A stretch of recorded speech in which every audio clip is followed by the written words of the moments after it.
Gimana cara menemukan rasa cukup? Kami akan bahas di video kali ini.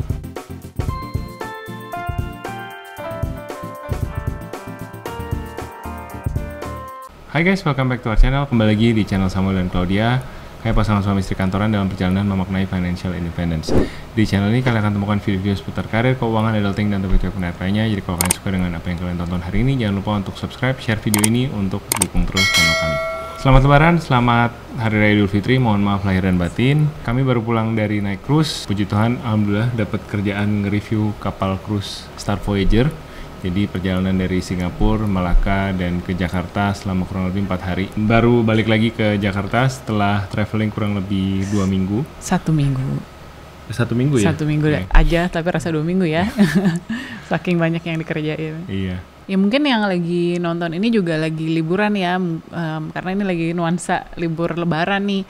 Jadi kita ngomongin yang apa ya, yang kalem-kalem aja, yang tenang-tenang aja sambil ASMR. Ini bunyi vacuum cleaner lagi jalan, bunyi angin di luar lagi cleaning-cleaning. Untuk kalian yang lagi liburan, yang lagi off days dimanapun itu, semoga enjoying your holiday with your loved ones. Kalau lagi sendiri juga enjoying the holiday with yourself. Yang masih kerja, karena kadang-kadang kan ada aja ya yang lagi kerja di F&B atau mungkin lagi di hospitality industry. Tetap semangat. Nanti kalian liburan pas kita semua kerja, jadi kamu bisa ketawain deh yang lain yang pas lagi kerja. Mungkin ini agak telat untuk dibahas, tapi kami mau bahas tentang rasa cukup dan mungkin pemberitaan di sosial media dan di media massa tentang korupsi, tentang apa ya, hal-hal yang mungkin membuat kita cukup resah. Mungkin beberapa dari kita resah gitu ya. Beberapa minggu terakhir ini aku tuh sampai ya secara sengaja udah deh jangan buka dulu sosmed, jangan buka ini, karena mendengar berita korupsi, kemudian at the same time melihat portfolio investasi juga lagi drop. Jadi kayak kemarin tuh jujur sempet wah pusing banget gitu, sempet muak banget sama handphone, terus kayak jadi paralyzed tuh maksudnya jadi nggak bisa ngapa-ngapain, mau bikin konten juga inspirasi hilang gitu kan, kepikiran portfolio investasi, terus kepikiran juga pemerintah, kepikiran kasus-kasus korupsi dan segala macam yang nominalnya gede banget gitu. Jadi ini sebenarnya respon yang agak telat. Kenapa telat? Karena kami ya biasa lah ya, kepengen cool down dulu, kepengen semuanya settle down dulu, dan jadi biar kami bisa mencerna dulu apa yang terjadi, dan ini tanggapan kami lah gitu buat kalian yang nanya-nanyain gimana menurut Kosem, gimana menurut Ciklau gitu. Jadi yang mengenai korupsinya sendiri ya sudah pasti kami sebagai rakyat ya kecewa ya, karena kan kami udah bayar pajak ya, kalian semua rakyat juga pasti bayar pajak. Jadi tentunya berharap pemerintah bisa mengelola uang rakyat dengan bertanggung jawab ya. Jadi sangat disayangkan banget kalau kasus korupsi banyak banget yang ketahuan ya belakangan ini. Ya tentunya kami terus berharap ya agar pemerintah bisa menjadi pemerintah yang lebih baik ya. Tentunya kasus-kasus korupsi ini juga tentunya bisa berkurang. But ya again, it's easier said than done. Yeah, I think there's nothing we can do much about the corruption cases juga di dalam pemerintahan. Tapi ya bagian kita sebagai rakyat ya tentunya kalau misalkan ada kesempatan gitu ya untuk menyampaikan opini, kita sampaikanlah opini dengan dengan bertanggung jawab dan dengan mungkin kepala dingin kali ya. Dan ya tentunya yang namanya negara kan itu kan struktur yang besar ya. Kita bisa mulai dari mana? Kita mulai dari keluarga kita. Inti kita masing-masing nih, gimana kita mau menanamkan sikap-sikap yang benar, value-value yang benar ke lingkungan atau lingkaran terkecil di dalam hidup kita ya. Dari kitanya sendiri juga ya, kita tunjukin ya, dari hal-hal yang misalkan ya budaya antri, budaya menjaga kebersihan, budaya untuk tidak korupsi, dari hal-hal sekecil apapun. Nah, itu kan belajar dari rumah ya, belajar dari keluarga. Nah, itu mungkin satu hal yang tahulah kita semua geram dengan kasus korupsi pemerintah, tapi I think it's beyond our reach ya. Untuk sekarang langsung bisa mengubah pemerintah tuh kayaknya susah. Tapi apa yang bisa kita lakukan adalah kita pelan-pelan dari generasi kita dari generasi kita ya, kita mulai dari diri kita sendiri nih, apa yang Dari bisa kita lingkaran lakukan terkecil kita. dari lingkaran terkecil kita ke anak-anak kita, yang mudah-mudahan pelan-pelan ada perubahan lah ya nanti ke depannya. Soalnya kalau aku ngelihat justru yang susah itu saat ini ya, bukan bikin dream, bikin goal. Dulu aku ingat banget waktu SMA tuh ada workshop pengembangan diri gitu lah ya di sekolah gitu. Bikin kamu punya dream, apa sih, dream book gitu atau Wishlist atau atau goal setting board ya. apalah gitu istilahnya kan. Dulu tuh kayaknya susah gitu bayangin saya kepengen apa sih dalam hidup gitu. Nah, setelah mencapai usia 30-an ini, aku nggak tahu teman-teman sama apa enggak ya gitu. Cuman kayaknya lebih susah justru untuk bilang cukup gitu, bilang stop. Karena mimpi tuh ada aja gitu ya.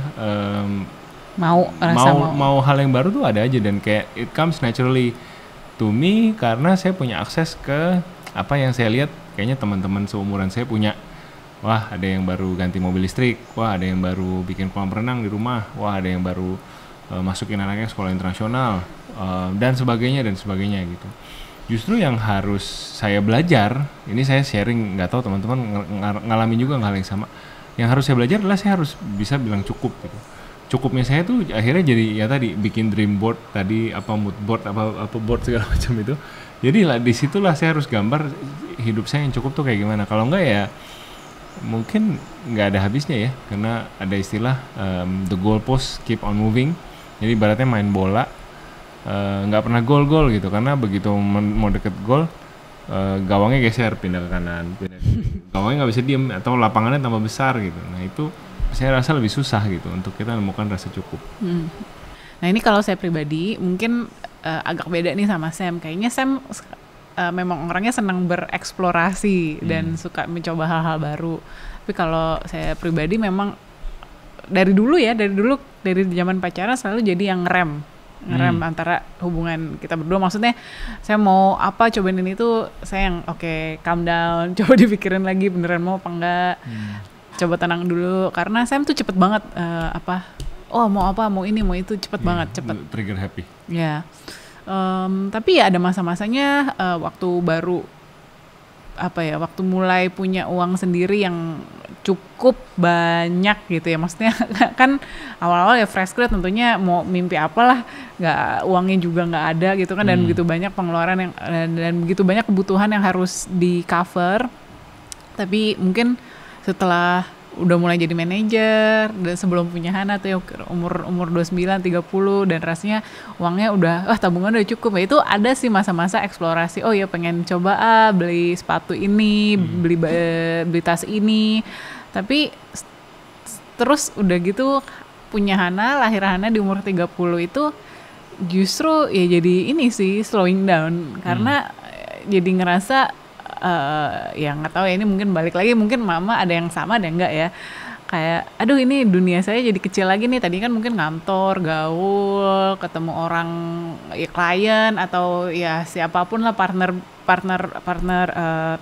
kolega-kolega sana sini kayaknya keren-keren, terus kita mungkin merasa terpacu untuk oke, gue nggak boleh kalah keren nih. Tapi setelah punya anak dan di rumah aja, masa kan abis itu work from home kebanyakan, jadi ngerasa kayak aduh malas juga ya, keren-keren kayak baju kantor juga kan akhirnya jadi jarang kepake, banyak kan pakai baju rumah. Terus beli sepatu bagus-bagus, high heels bagus-bagus juga akhirnya nggak ada momentum mau dipakai kemana-mana. Jadi ya mungkin dari situ juga sih, jadi kesini justru jadi kayak udah deh malas jadinya belanja-belanja, kayaknya udah cukup nih eksplorasi yang dari sisi apa ya, belanja-belanja itu. Cepet juga sih kayaknya fasenya, cuman ya mungkin di 2-3 tahun habis itu udah selesai. Sekarang kayak lebih ya udah malas mau beli apa-apa, mikir lagi ini kepake nggak ya, bakalan sering kepake nggak ya dengan kesibukan sekarang antar jemput anak sekolah doang. Ya, dan mungkin buat nambahin konteks, kami berdua itu sudah pernah merasakan pas di puncak-puncak karir korporat, gaji 50 juta sebulan tuh udah pernah merasakan. Net ya ini ya, take home. Net take home pay. Kemarin tuh pas dengar berita mereka di perusahaan minyak itu bisa korupsi meskipun gajinya sudah ada yang mencapai 100 juta sebulan gitu. Kami 50 ke 100 nggak terlalu beda jauh gitu. Saya pikir, saya tuh bingung gitu. Kok masih korupsi gitu, gajinya udah segitu banyak. mau cari apa lagi sih dalam hidup. Sementara kami itu dulu pada saat gaji 50 itu kayak ini kita mau beli apa lagi.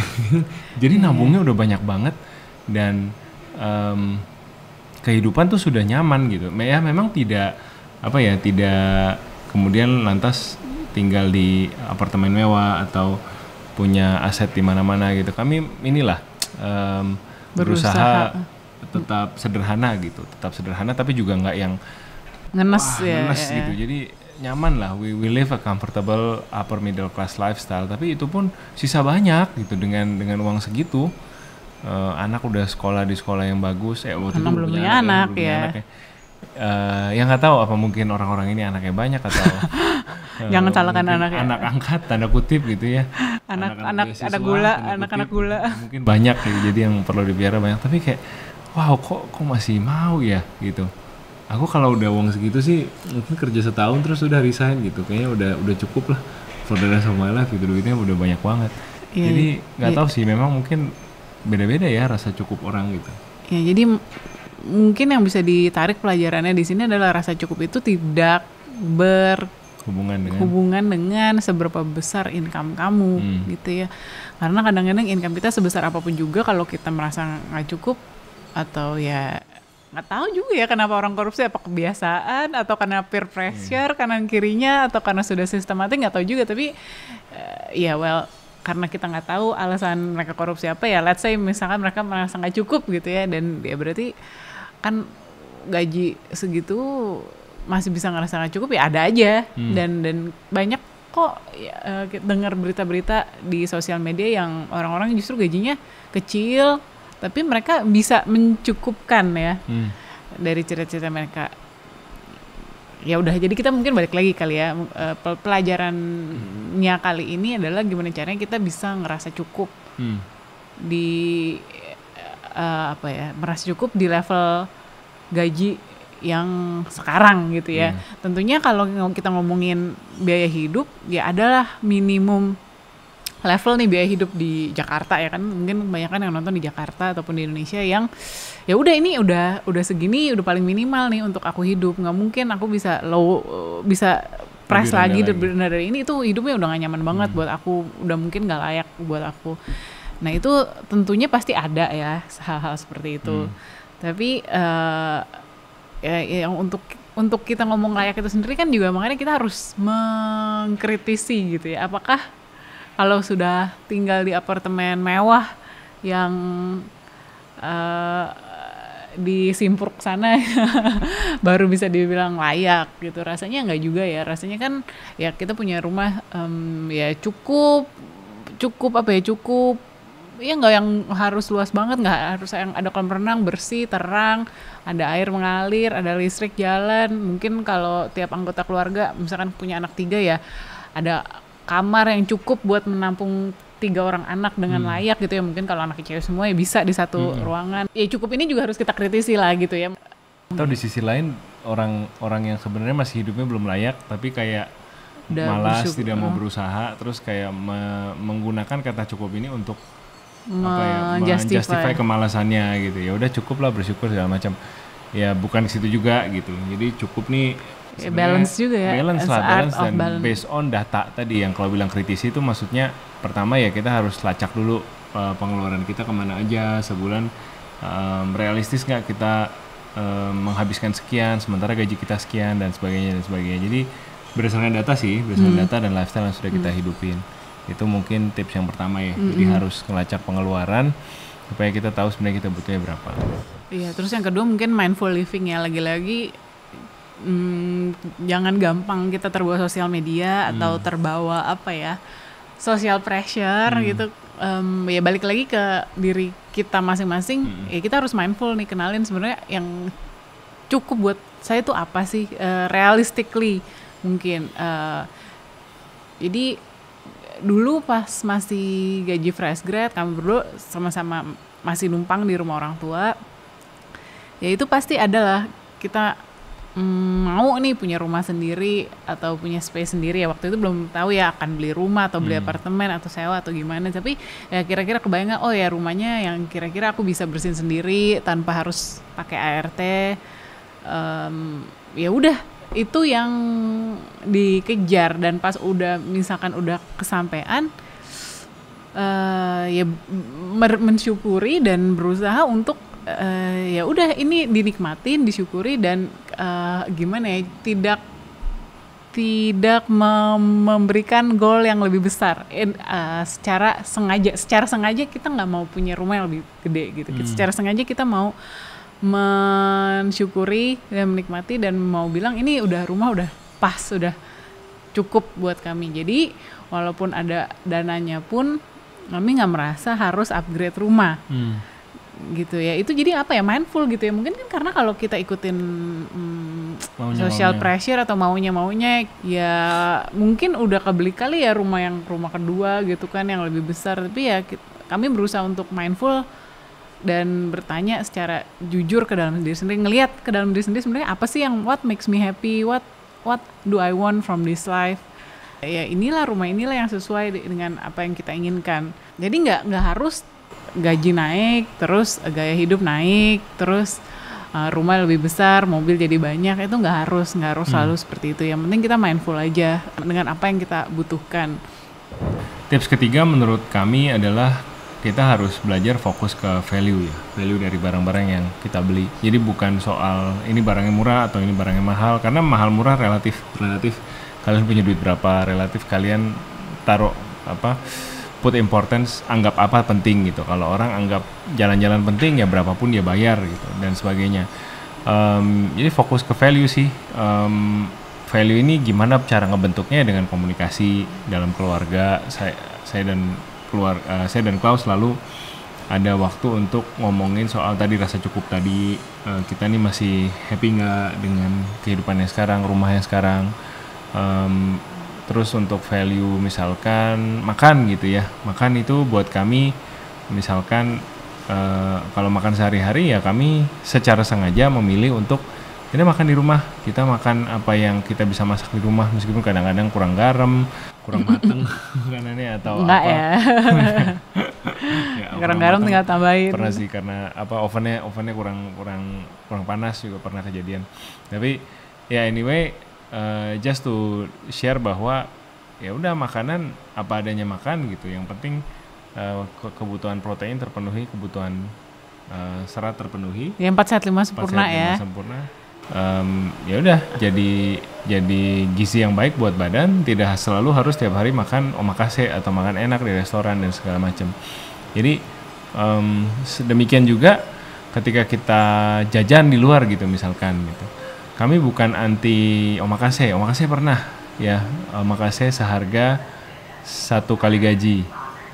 Dulu zaman masih fresh grad gitu ya, bayar itu kayak wah ini bayar apa makan, tapi ya memang worth it dan pengalaman yang spesial waktu itu apa ya, anniversary atau apa ya. Ya seru lah gitu menikmati si omakase itu. Tapi habis itu juga nggak harus makan di warteg juga ya. Enak nih gitu, makan di bisa makan di ya apa rumah makan biasa juga enak-enak aja gitu. Jadi yang penting sih value hal-hal yang kita beli ya buat kita gitu. Sepatu, aku mau cerita lagi sepatu gitu. Sepatu, aku nyoba benerin sepatu guys. Jadi ganti solnya, beli di online, beli di e-commerce, terus panggil tukang sepatu jahit gitu. Tadinya mikir kayak ini ntar diliatin orang nggak ya, komentarin orang nggak ada yang liatin. Masuk ke gym olahraga nggak ada yang notice itu sepatu hasil tumble gitu. Ya udah itu emang cuma aku dan sepatuku yang tahu. Dan kalau kita insecure atau kita jadi pede karena kita pakai barang, it's really not about the stuff, it's really about what's inside of us. Jadi wow, itu kan sebuah revelation baru buat saya. Oh ternyata pakai sepatu hasil tambal pun nggak ada masalah, hasil ganti sol pun nggak ada masalah. Ini value, fokus ke value bukan ke harga. Ya, dan juga ya sebenarnya bukan cuma masalah kita hemat uang juga sih, karena kan ya, banyak masalah-masalah kompleks lah, seperti contohnya ya masalah sustainability kan, kalau dikit-dikit kita buang itu juga kan waste ya. Kemarin tuh baca berita katanya di Bantar Gebang sampah numpuknya udah 14 lantai atau 16 lantai gitu, sangat-sangat parah sepertinya ya pengelolaan sampah juga di negara ini, banyak ya PR-nya. Tapi yang kita bisa lakukan tuh apa ya, salah satunya ya reduce waste itu. Ya di rumah ini yang namanya nambel baju, nambel sepatu itu udah hal biasa ya. Kalau tas ada yang bolong atau yang lepas pegangannya, kita jahit kembali itu udah biasa banget.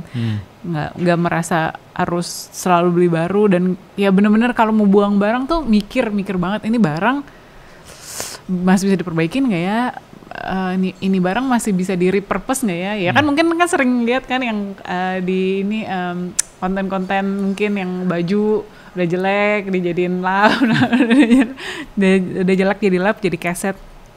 Nah hal itu juga sebenarnya di rumah ini masih kita lakukan sih, dan sama sekali nggak merasa gengsi atau bukannya karena nggak mampu beli atau pelit ya, maksudnya merasa ini sayang aja, ini waste. Kalau misalnya kita buang langsung numpuk di Bantar Gebang, nggak tahu jadi apa. Tapi kalau di repurpose kan masih bisa kita extend apa ya, pengguna life usage-nya. Dan ya selain hemat uang ya kita bisa bantu sustainability walaupun sedikit ya, tentunya semua yang kita lakukan hanya butiran debu dan mungkin ya household aja ya, household di lingkungan rumah tangga aja. Tapi ya apa yang bisa kita lakukan ya kita lakukan lah, walaupun sedikit walaupun kecil gitu. Dan ini ngomong-ngomong soal beli barang juga ya tadi itu ya, kita berusaha untuk repurpose, kita berusaha untuk dibenerin kalau ada yang rusak-rusak, kalau bisa diperpanjang usage-nya kita akan coba perpanjang. Kita juga lumayan sering beli barang second pre-love ya, tapi beli barang second pre-love juga makanya lihat-lihat ya, nggak selalu. Ada yang kita beli barang elektronik, ada dulu perlengkapan baby seperti stroller, ya furniture. Tapi ya kalau kita beli pre-love pun juga makanya kita harus pilih-pilih dan teliti dengan baik ya. Kalau misalnya kita beli barang-barang baby, tentunya kita nggak sembarangan beli dari pinggir jalan gitu ya. Kita beli kebanyakan dari teman-teman yang memang anak-anaknya udah gede, barangnya udah nggak kepake tapi masih bagus. Kita lihat, kita datengin, oh iya bener barangnya masih bagus, terus kayak kita cuci dulu baru dipakai. Nggak sembarangan juga ya. Kalau kayak elektronik juga bener-bener kita tes dulu, kita lihat dulu, belinya di toko yang terpercaya. Yang biasanya kita beli sih pas selalu lagi ke Jepang ya, karena kita tahu di Jepang kan lebih inilah ya, lebih QC juganya, QC-nya juga lebih bagus. Dan mereka nggak main barang KW ya, biasanya di Jepang kan dia kriminal ya kalau di Jepang barang-barang KW itu. Jadi ya pilih-pilih walaupun beli pre-love. Tapi pernah nggak beli barang baru ya? Tentunya pernah juga ya, kita beli langsung dari toko. Karena yang paling penting sebenarnya how we get the most value of our money. Kadang-kadang yang kita mau beli nggak ada di pre-love-nya atau masih baru, ya kita beli juga kok. Tapi ya kita coba cari-cari dulu nih, ada nggak nih toko-toko yang misalkan barang A nih, kita coba cari dulu di beberapa toko. Kadang compare dulu di online, di e-commerce ya pelan-pelan. Belinya tuh jarang banget kita beli door, kita langsung mau ke mall langsung lihat langsung beli, itu jarang banget. Biasanya mikir dulu bener-bener perlu nggak, abis itu cari-cari dulu yang lebih offer more value, ada nggak yang lebih mungkin harganya lebih murah atau lagi ada diskon, itu kita cari pelan-pelan. But in the end kita akan memilih barang yang value-nya menurut kami paling bagus. Tentunya kita nggak, walaupun murah kita nggak berusaha nggak beli barang KW. Ya, walaupun murah kita nggak beli barang yang kita nggak perlu dan kita nggak suka. Jadi kadang kita kita spend more untuk beli sepatu atau tas yang kita suka, tapi bener-bener kita pakainya untuk waktu yang panjang. Kayak banyak kan tas-tasku itu umurnya mungkin udah 5-6 tahun ya, karena itu kan sering belanjanya pas sebelum ada Hana, jadi udah lebih tua dari Hana rata-rata, tapi ya masih sering dipakai, kondisinya masih sangat bagus. Jadi kalau buat aku pribadi sih juga penting buat beli barang yang kita suka dan tentunya kita perlu dan kita suka dan kita yakin akan pakai untuk waktu yang lama, daripada sekadar cari yang murah-murah juga. Tips selanjutnya mengenai media sosial ya. Aku menemukan ya memang kadang kalau kita terlalu banyak konsumsi media sosial bisa jadi bahaya juga buat kesehatan mental kita. Jadi ada akun-akun yang akhirnya aku mute, ada akun-akun yang akhirnya aku nggak follow lagi. atau ya memang secara sadar mengurangi gitu. Kalau merasa hari ini aku udah banyak medsos, pas tangan mau pegang handphone bukanya Kindle gitu, jangan buka medsos lagi. Jadi berlatih untuk secara sengaja ya fokusin perhatian kita ke hal-hal yang lebih slow pace, ke hal-hal yang lebih nenangin gitu. Jangan terus-menerus dopamine shot di sosial media gitu, karena secara badan tuh lama-lama jadi kayak tegang, terus nggak enak, terus kayak yang tadi aku cerita di awal, mati kutu gitu, nggak bisa ngapa-ngapain, kreativitas juga nggak jalan. Padahal kan sebagai content creator perlu punya kreativitas untuk mikir, nulis apa segala macam, itu jadi nggak ada gitu. Jadi at times kalau memang perlu break dari sosial media karena ngerasa ya itu either udah toxic, berita-beritanya udah overwhelming buat kalian, atau ngerasa kayak orang-orang tertentu yang kalian follow ini kalian udah mulai nggak bisa tahan gaya hidupnya gitu. Karena harus di positive thinking juga, orang-orang itu bukan sharing untuk bikin kalian merasa down gitu. Mungkin mereka juga share ya out of their sincere happiness aja, seneng habis beli mobil baru atau seneng apa gitu kan.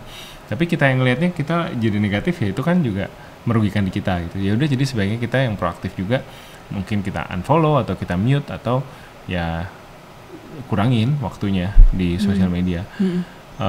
Karena ya balik lagi yang Klaus juga sering bilang, apa yang di-share orang di sosial media tuh nggak real. Belum tentu real belum ya. tentu udah pasti nggak real. Maksudnya cerita tentang mobil kan dia nggak pernah cerita di belakangnya perjalanan. It's never a full picture gitu. It's never a full story of something gitu. Kayak kita ngelihat, wah orang ini body goals gitu. Kita nggak lihat dia ngapa-ngapain, berjuangan di dietnya apa segala macam. Kita lihat orang ini usia 30 udah financial freedom kita dong.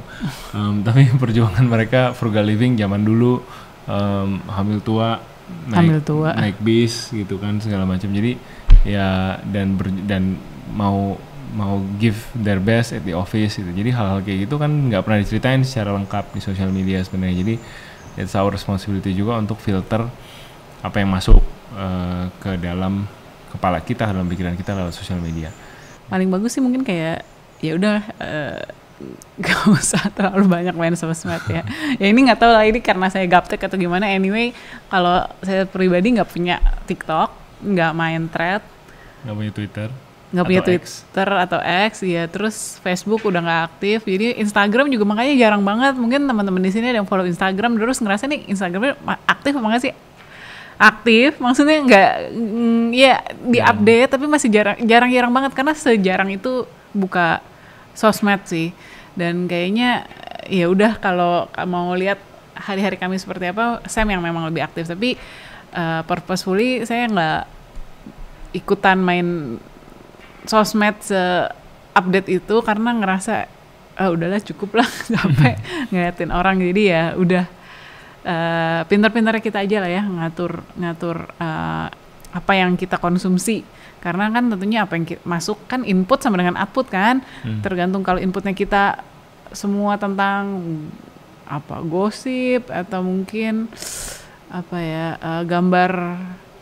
gambar diri yang tidak positif gitu kan, maksudnya yang badan supermodel semua tanpa menyadari bahwa ada genetik di situ, ada diet ketat di situ, olahraga. Maksudnya kan jadinya kita punya gambar diri yang negatif juga, yang realistis juga gitu terhadap diri sendiri. Jadi careful of what you are consuming of your input, biar nanti outputnya juga bisa bagus ya, bisa positif.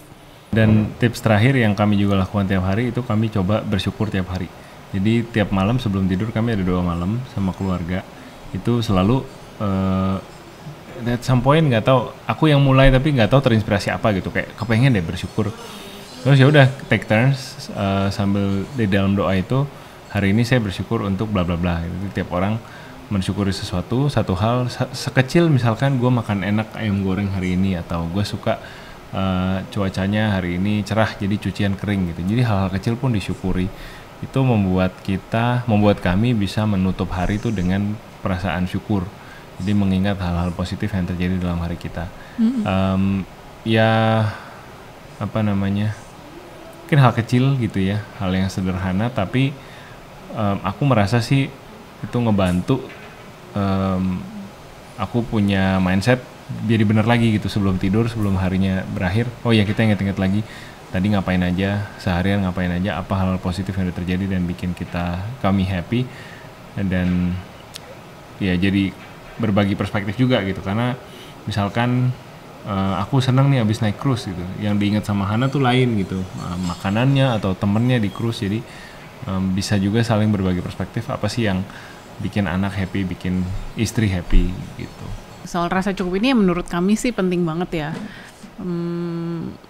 Ya mungkin ada orang juga yang bilang, ya kok bisa ya Ciklau sama Kosem kayaknya ini banget gitu ya. Maksudnya mungkin hidupnya ambisinya nggak terlalu gede atau gimana ya, nggak tahu juga ya apakah itu sesuatu yang dilatih, apakah itu gede lahir dari, ya nggak tahu ya, mungkin makanya udah selesai gitu fase ngejar ambisi. Mungkin juga ya, tapi maksudnya nggak pengen gitu punya mobil mewah gitu kan, Lambo gitu, nggak pengen. Kok emang nggak pengen? Kayaknya nggak pengen deh.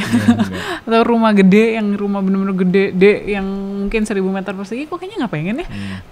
Ya nggak tahu, mungkin kenapa ya, ya kami nggak tahu kenapa juga ya itu tadi, apakah mungkin karena social circle, tapi kayaknya nggak juga. Ada banyak juga teman-teman kami yang rumahnya besar-besar ya, yang mobilnya bagus-bagus banget. Apakah karena itu kita latih dengan sengaja gitu kan, selalu berusaha untuk mengerem, apakah karena dari lahir kayak gitu, ya nggak tahu juga sih. Tapi satu hal yang pasti, kami maunya anak kami pun punya rasa cukup ya. Tentunya again semuanya harus balance ya. Tadi kayak saya bilang, rasa cukup itu juga bukan suatu justifikasi atau alasan untuk kita terus do nothing, terus ya udah walaupun tahu hidup nelangsa, nggak cukup buat bayar iya bayar ini itu, terus kita bilang ya kan harus rasa cukup dong gitu, bukannya kerja lebih keras. Itu nggak gitu juga ya, tapi maksudnya harus ada balance lah antara kerja keras, tahu kapan kita harus ngegas, tahu kapan kita harus rem gitu. Dan yang paling penting ya kita harus cukup sama apapun juga yang sudah Tuhan titipin ke dalam hidup kita ya. Jangan sampai kita padahal udah dikasih banyak tapi mungkin kita mismanage, atau udah dikasih banyak tapi kita tetap masih nggak ngerasa cukup, dan ya mungkin melakukan hal-hal yang tidak baik gitu untuk punya lebih, untuk padahal bukan hak kita tapi kita ambil karena ngerasa nggak cukup dengan apa yang udah kita punya. Ya sebenarnya sih yang itulah yang mau dihindarin.